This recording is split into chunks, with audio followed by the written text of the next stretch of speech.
Welcome to Penrose Learning, where we make understanding easy.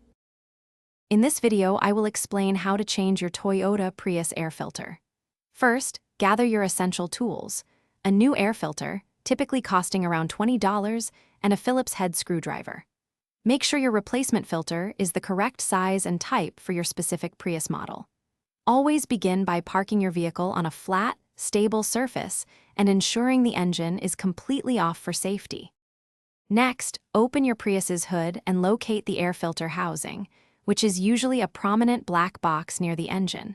You will typically find 4 to 6 clips or screws holding the cover in place. Carefully unclip or unscrew these fasteners. Once all are released, gently lift the cover to reveal the old air filter nestled within its compartment, ready for removal. Now, with the cover removed, gently pull the old, dirty air filter straight out of its slot. Take a moment to inspect it.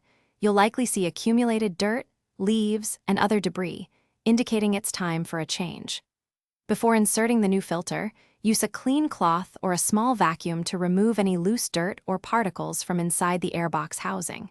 This ensures a clean environment for your new filter.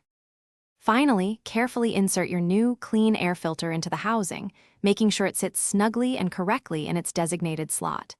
It should fit without forcing. Once the new filter is in place, reposition the air filter housing cover and firmly secure all 4 to 6 clips or screws you removed earlier. Double-check that everything is tight. Close the hood, and you're all set. Your Prius now has fresh air flowing to its engine. Thanks for watching. If this was helpful, leave a like and consider subscribing. See you next time.